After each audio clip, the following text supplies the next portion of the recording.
La satisfaction sexuelle dans le mariage est une dette. Et il y a des hommes ici, vous avez des dettes. Des dettes d'un mois, des dettes de 2 mois, des dettes de 3 mois. D'autres, vous avez des dettes d'une année. C'est pourquoi ta femme est tout en colère. Comme quelqu'un qui lui a pas payé la dette. Tu vois, quand quelqu'un vient auprès de toi te demander la dette, tu vas me payer la dette. Tu vois comment ils sont nerveux. C'est pourquoi ta femme est nerveuse comme ça. Elle te répond mal, elle parle mal, elle met trop de piment, trop de sel. Toi, tu dis, c'est quoi? Tu as la dette, papa, tu as la dette.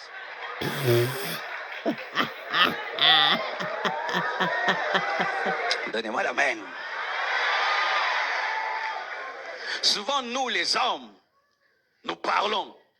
Comment ça? Mais les femmes, surtout en Afrique, en Europe, elles parlent. Mais en Afrique, surtout à l'église, une femme insatisfaite a peur de dire à son mari, je ne suis pas satisfaite. Vrai. Et beaucoup meurent dans leur cœur. Et beaucoup même feignent l'orgasme, font semblant de connaître l'orgasme. Et quand le mari lui dit, c'était comment? Ah, c'était bien. Mais dans ce cas,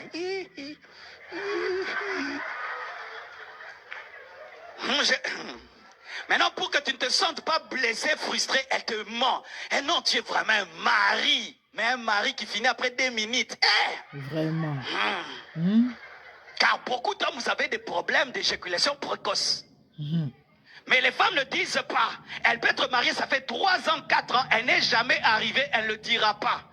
C'est pourquoi l'église, les pasteurs, nous parlons trop aux femmes, nous ne parlons pas beaucoup aux hommes de ces choses-là.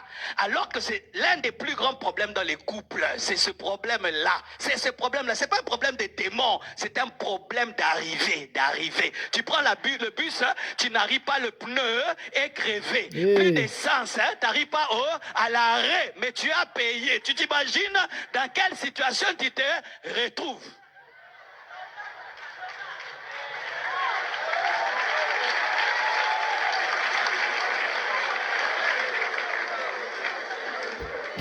C'est pourquoi un homme doit bien manger. Papa, il faut manger. Et bien manger. Et savoir quoi manger. Et il faut faire du sport. Très important, c'est tout ça. Et si tu as un problème dans ce domaine-là, aie l'humilité de voir un autre homme lui dire tu fais comment. Et voir même des médecins. Et vous les garçons, chaste, converti à l'âge de 10 ans, marié à l'âge de 30 ans. Déchire le mpoké, papa. Vous devez avoir l'humilité d'aller voir des papas de l'église et leur dire, je vais me marier, je sais prier, je peux gêner. Mais là-bas, vraiment, c'est comme conduire un avion. Et on t'enseigne. Mais le problème, nous avons tellement de honte dans ce niveau-là. Et nous bénissons beaucoup de mariages ici. Mais ces jeunes ne reviennent pas nous dire, surtout les filles, ne reviennent pas nous dire ce qui s'est passé ce jour-là. Elles ne reviennent pas. Et on leur téléphone. C'était comment? C'était bien. Mais dans le cœur, une est venue me dire, pasteur, j'attendais, mais j'ai même pas décollé. Un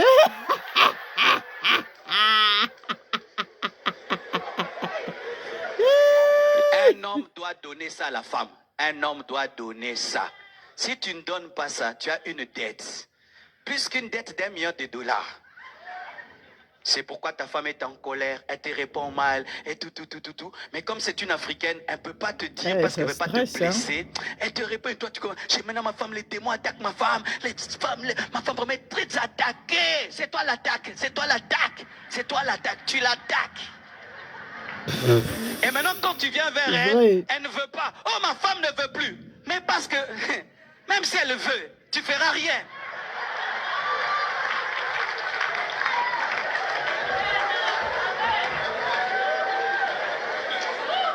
Alléluia les papas.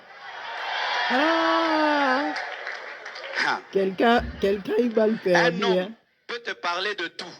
De son business qui ne marche pas. Il peut te parler de tout. Des affaires qui ne marchent pas. Mais venir te dire qu'il n'arrive pas à être un homme avec sa femme.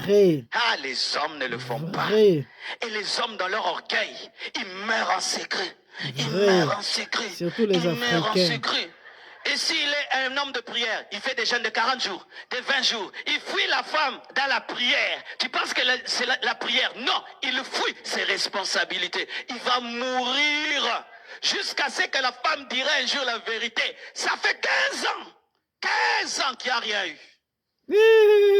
Oh, je suis pasteur, ça fait 21 ans. Je sais ce que je dis.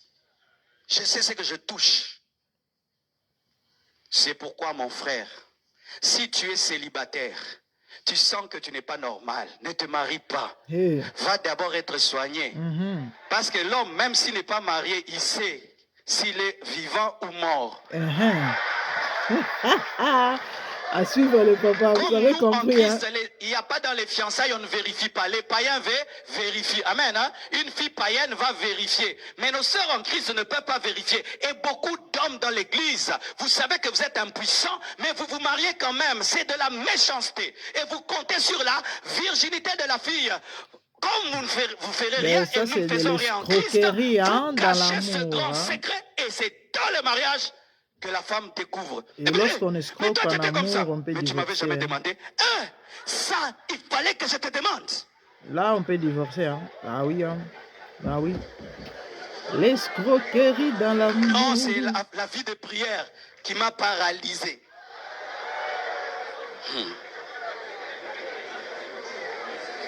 Jésus donne la joie à l'église. À suivre.